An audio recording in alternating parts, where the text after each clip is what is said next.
C.M. Chum, would you like to go first? So I would like to ask Mr. C.M. Chum to do a couple of things. Firstly, to give a little bit of Hong Kong's perspective on what we have heard in terms of the climate science, but also if you have some questions for our good visitors, I would be very grateful if you could ask the first questions. Thank you. So as all of you would have experienced in the past couple of years especially, we had been visited by 2 super typhoons. And so naturally, up on top of my agenda, we need to do much better in terms of protecting Hong Kong from future storms. So that's, as we heard this morning from the 2 speakers, they both emphasize on the future sea level rise. And not just to the end of this century, because we will have continued effects of the emissions. So I'm really concerned about the presentation that the sea level rise will not stop by the end of this century, but will continue to something like more than 3 meters in another 200 years. And also, based on the latest findings from the IPCC, the sea level rise estimates, the projections, has been even increased by about 10 centimeters or 14% compared with the last assessment. So which means that, I have a very rough idea for you, is that by the end of this century, based on the old assessment, we will have almost every year a typhoon Hatos storm surge in 2017. You remember Macau, but Hong Kong a little bit less affected. But with the latest assessment, 10 centimeters more by the end of this century, we will see Mangkhut almost every year by the end of this century. So that I hope to put into context where we are and where we'll be going if we don't curb the current emissions and continue on the business as usual high emission scenario. That would be the picture by the end of this century. So my first question maybe to ask the 2 experts is that could you elaborate on this aspect? Because I think, of course, heat stress is another thing that we need to take care, obviously, because of the health impact. But for the sea level rise, what would you advise us as a coastal city here in the South China? What should we do? You understand? So it's, I think Hong Kong has more, you have, I know you have good scientists here. One from my friend, very famous study on tropical cyclone. And actually, in my talk, more focus on global sea level rise due to the global warming and say it's increasing of the mean sea level rise, and at the same time, the extreme sea level rise increase much more than the mean sea level rise. But for the region, Southeast Asia region, and the region for Hong Kong, much more than global average. So I think that's also in that region, not only influenced by increase of global warming and the regional difference, but also impacted by tropical cyclone, as Dr. Chen mentioned. So put them together. I think for Hong Kong, we have to take, consider I think at least, to prepare for this, to more study, localized study, because for this region, for IPCC, mainly focus on the global changes, less on local or regional one. And we try to do that, but a specific case like in Hong Kong, I think IPCC report couldn't cover that perspective. I think Hong Kong scientists I think can do more research on this and to assess the risk facing for the future. I think for climate change, can help us for planning, because that takes longer time, to change in the future. We should prepare for that, and for the say adaptation. I think most important for the emission, we have to do together with all the people in the world, because that's caused by all of the human being. But for this specific region, I think adaptation is very, very important. Just to add to this, I mean, you certainly need a good early warning system in place, and there is one precondition to be met, is that your coastal defenses are able to handle the projected increase in sea level rise.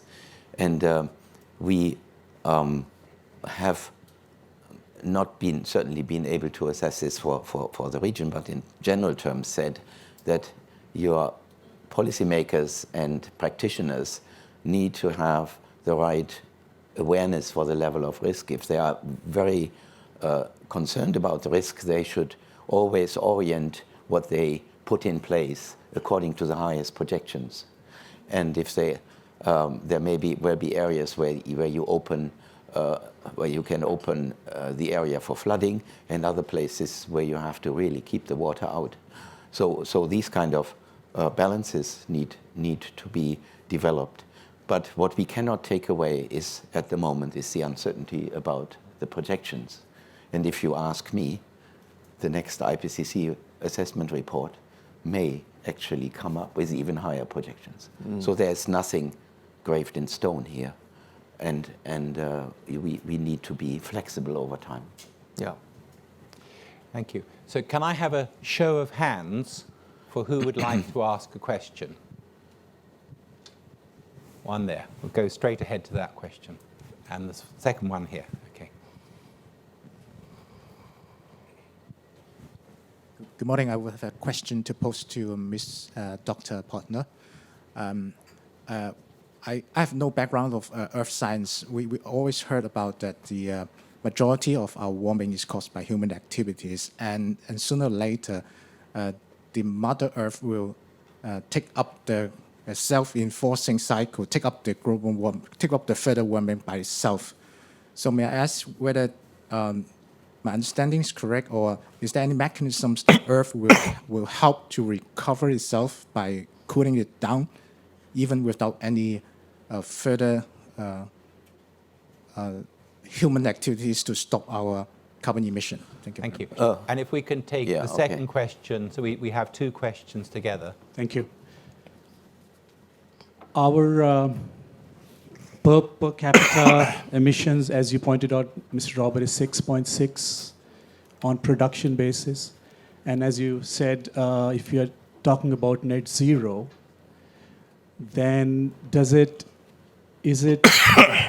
make any sense to not include our consumption emissions, which are by some estimate close to 30 tons per person in Hong Kong? So are we chasing a 6.6 ton reduction and putting a lot of effort and money into that and not addressing the elephant in the room, which is our 24 tons consumption emissions, if we have to be part of a net zero for the globe? Does it even make sense to spend all those resources? Thank you. So if you'd like to answer to the extent you wish to on the first question particularly. On the first question, there's certainly some inertia in the Earth system in how it's responding to emissions, but it's very clear that it's within short period of time. If we would cut back, like go from the present level of emissions to zero, we could stop global warming. We would not reach global mean temperature of 1.5. But what is decisive is the CO2 level in the atmosphere. That is a driving force for the global warming. And when you think about technologies, you have to consider what you want to do with the CO2.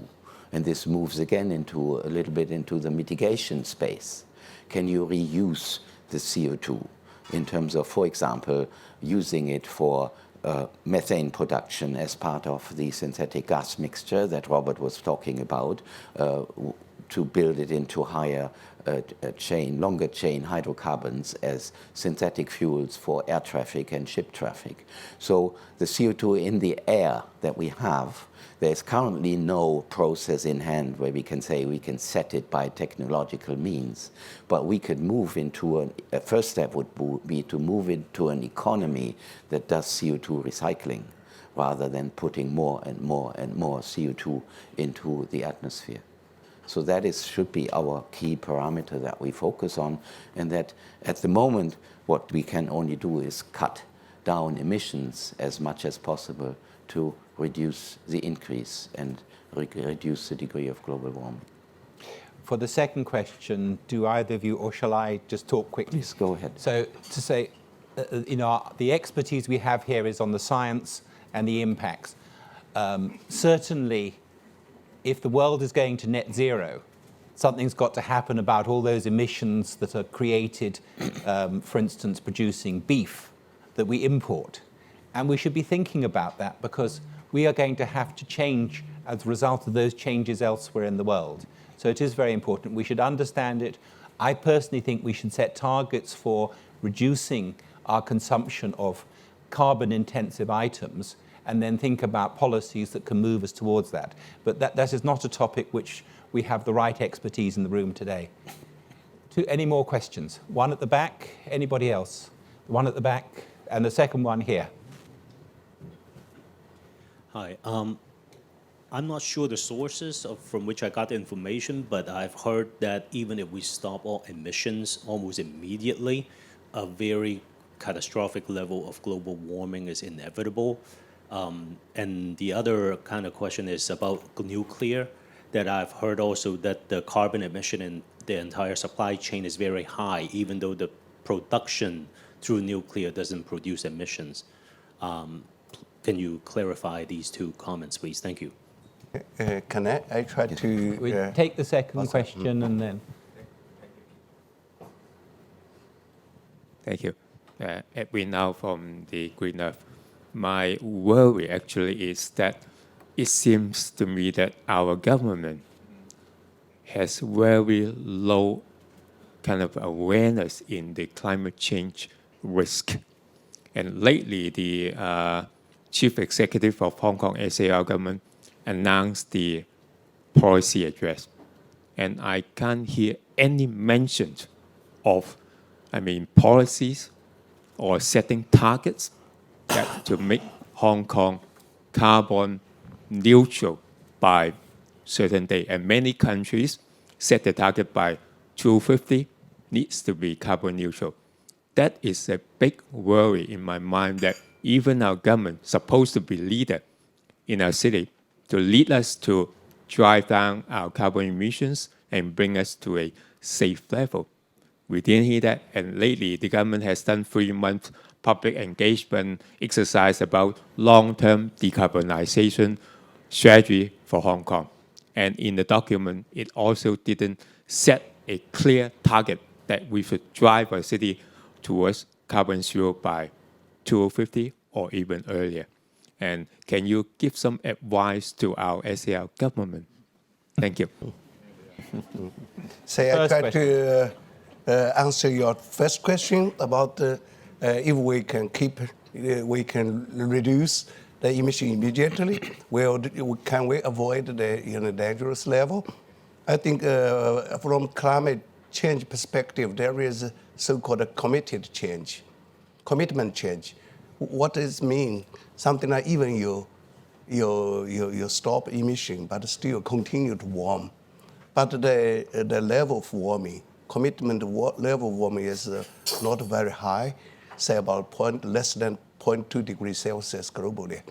So in Hans' slide, he talked about something like, past emissions does not commit to 1.5 degrees C, the warming world. So that means we still have space, to limit global warming by 1.5 degrees C. Say if we cut emission, we can reach net zero immediately, then temperature may continue to warm a little bit, but not over 1.5, say something 1.1 or 1.2 in that level. And but when you over a threshold, say 2 degrees C, then because of positive feedback in the system, like all the glacier snow is going to melt, then cause more warming and more snow glacier warming, and cause why it cause the higher sea level rise, just because of the ice sheet from Greenland, from Antarctic, cannot keep all this if we reach a too high level. But I think if we take emission, take action very quickly, why say quick, deep reduction? Because quick, then say each year, if you still we for the whole world, we release carbon dioxide, we can, topping this, then, but you still add the cumulative emission in the system, because carbon dioxide, they will remain in the atmosphere about 100 years, we call that long-lived greenhouse gases. Then if we want to keep temperature down, you have to remove this, then to store underground. When you reach several degrees, if over 1.5 degrees C, you still want to have 1.5 degrees C. You have to remove the greenhouse gas from the atmosphere. So I think that is the physics behind. Thank you. Just to add to this with an emphasis and having a look at the oceans that are very useful for us to buffer climate change. They will continue to take up CO2 when we cut emissions down to zero. They are not in equilibrium with respect to the CO2 content in the atmosphere, and the physical solution of the CO2 takes time.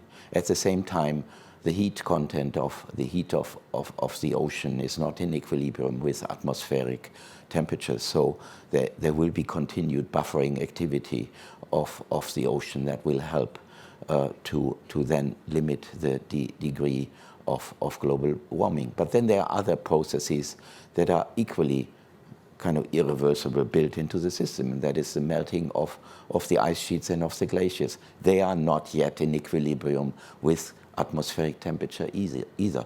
They are lagging behind, so we will certainly get continuation of sea level rise, even if we cut emissions very severely.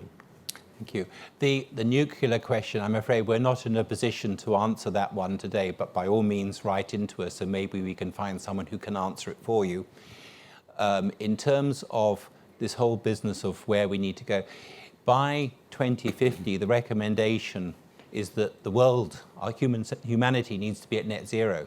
If Hong Kong is not at net zero by then, maybe we have to pay somebody else to suck our net emissions out of the atmosphere.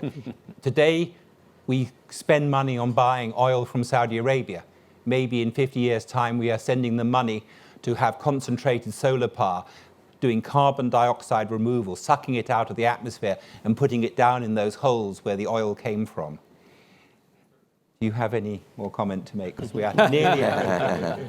Well, at least in the context of climate adaptation, the government, under the Steering Committee on Climate Change, we are taking forward a number of studies to evaluate the impacts of more stronger typhoons, especially direct hits of super typhoons in Hong Kong, the implication on the storm surge, on the waves, and also on the high winds. So rest assured that in about a year or so, we will see some results out of that and to guide us for the future adaptation measures. Thank you. Now, we are, I think, stop now because there is going to be a longer question and answer session with our three good panelists at the end of the second session of this. So now we are going to break for coffee. I would just like to mention that we would like to acknowledge three supporting organizations, Civic Exchange, and the bit that I presented was from some studies that Civic Exchange was doing, the Business Environment Council, which is very good at connecting us to people in industry, and the Hong Kong's Green Finance Association, because if one looks at how can Hong Kong help on this problem and be significant in a global point of view, or certainly regional, the finance bit is a really important area. So for that, we break for coffee, and we will resume at, what time should it be? Sorry. 10:50. Thank you very much.